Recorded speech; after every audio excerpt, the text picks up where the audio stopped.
Çelik'le ilgilidir. Tuma Çelik'le ilgili partimizin aldığı kararı size aktaracağım.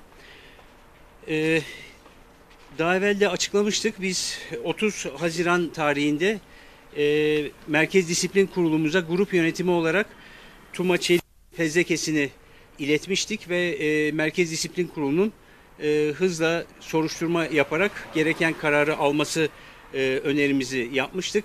Merkez Disiplin Kurulu 5 Temmuz tarihinde bize de iletti. Disiplin yönetmeliğin 17. maddesi gereği soruşturma bitene kadar tedbiren parti içindeki görevlerinden uzaklaştırmasına karar verdi.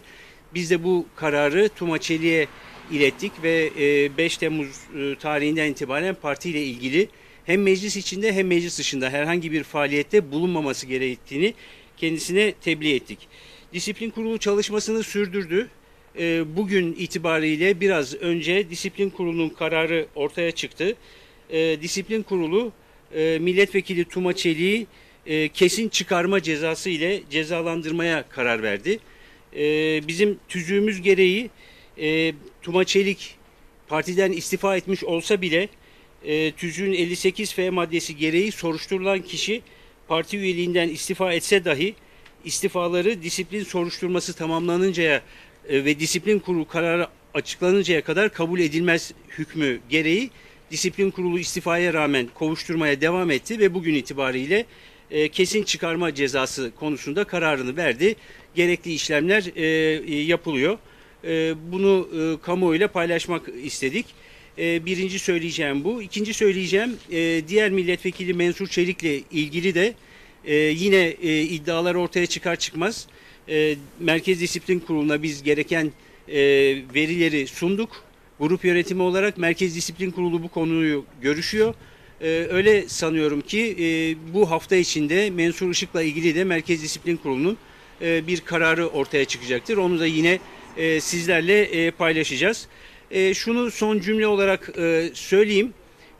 Bu birkaç gün içinde medyada, özellikle iktidar yanlısı medyada, televizyonlarda, gazetelerde, radyolarda bize yönelik çok ağır suçlamalarda bulunuldu. Bu konuda biz kendimize çok güveniyoruz. Çünkü kadına yönelik erkek şiddeti ve kadına yönelik suç aslında toplumsal bir mesele. Ve biz biliyoruz ki bu toplumsal mesele toplumda olduğu gibi bütün siyasi partilerde de zaman zaman ortaya çıkabilen bir konu. HDP kurulduğundan beri ilk kez böyle bir durumla bir milletvekillerinin yaptıklarıyla ilgili bir durumla karşı karşıya geldi. Biz kendimize çok güveniyorduk bu konuda. Bu konudaki kararlılığımız, bu konudaki politik hattımızın doğruluğu çok net ve açıktır. Asla ama asla kadına yönelik şiddet konusunda, kadına yönelik işlenen suçlar konusunda Halkların Demokratik Partisi bir bütün olarak ve özel olarak da Halkların Demokratik Partisi Kadın Meclisi tavizkar davranmaz, en ufak bir kararsızlık göstermez, kadına yönelik işlenen bütün suçlarda şiddet dahil olmak üzere gereken tutumu derhal alır. Bu kim olursa olsun, ister milletvekili olsun, ister herhangi bir düzeydeki parti yöneticisi olsun, hiç fark etmez. Halkların Demokratik Partisi bu konudaki tutumunu asla değiştirmez. Bu güvenle davrandık. Onun için bu olaylar ve bu konudaki propaganda, kara propaganda yapılmaya başladığı andan itibaren gayet özgüvenli bir şekilde bunun sonuçlanmasını, Disiplin Kurulu'nun kararını vermesini bekledik. İlk karar bugün açıkladığım gibidir. Halkların Demokratik Partisi kadınların eşitlik ve özgürlük mücadelesinde son derece kararlı bir partidir. Meclisteki kadın temsiliyetini yükselten parti Halkların Demokratik Partisi'dir. 2015 yılından itibaren istikrarlı bir şekilde bütün seçimlerdeki meclisteki temsiliyeti, genel temsiliyeti de Halkların Demokratik Partisi'ndeki özel temsiliyeti de artırmış olan bir partidir. Mecliste ilk kadın grubu bulunan parti Halkların Demokratik Partisi'dir. Kadına yönelik şiddeti hiç kimse HDP'ye saldırmak için fırsata dönüştürmeye kalkışmasın. Çünkü biz bu konuda çok eminiz kendimizden. Bu konuda ne parti dışında, yani toplumda, ne de parti içinde herhangi bir şekilde kadına yönelik suç işlendiği zaman, kadına yönelik şiddet uygulandığı zaman biz asla ama asla bunun karşısında tavırsız kalmayız, susmayız, mutlaka tutumumuzu alırız. Bu sefer de böyle olmuştur. Bu konudaki duyarlılığımız, mücadelemiz hem toplumsal alanda hem parti içinde devam edecektir. Bunu da bir kez daha vurgulamış olayım. Bugün paylaşmak istediğim konu bununla ilgiliydi. Biraz geç kaldım, kusura bakmayın. Çünkü ancak karar çıktı, elimize ulaştı. Böylece kamuoyunda bilgilendirmiş olduk. Herhangi bir sorunuz varsa onu cevaplayayım, yoksa toplantıyı sona erdirelim. Efendim, bir takım iddialar var. Özellikle bu olayla ilgili, Tuna Çelik olayıyla ilgili. HDP'den diğer milletvekillerine mağdurun olayı anlattığı, yardım istediği, ancak onların olayın örtbas edilmesini sağladığı şeklinde.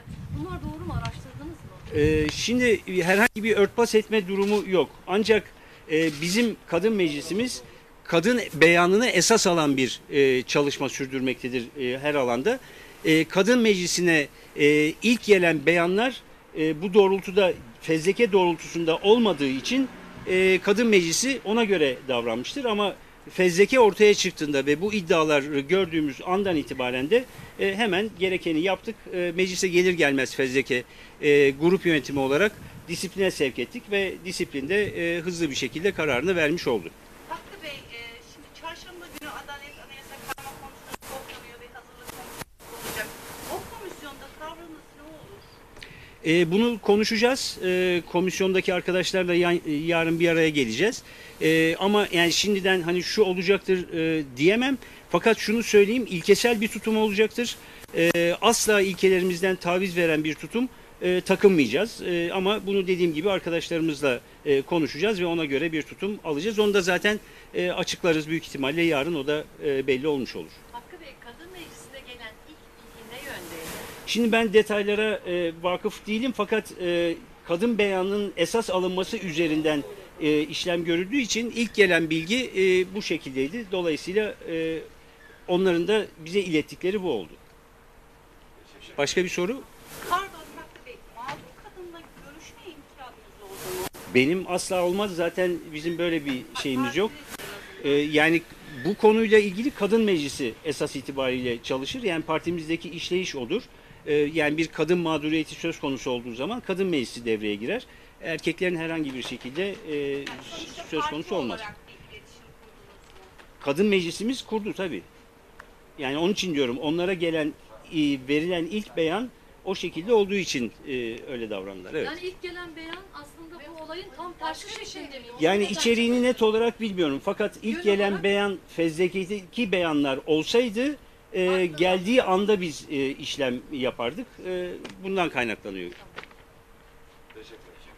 Peki, kolay gelsin arkadaşlar. İyi çalışmalar diliyorum.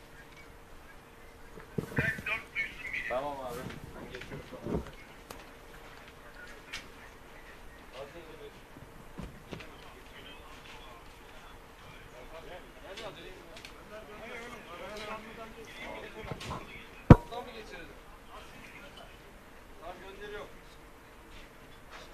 Salih abla 17'de yayının varmış.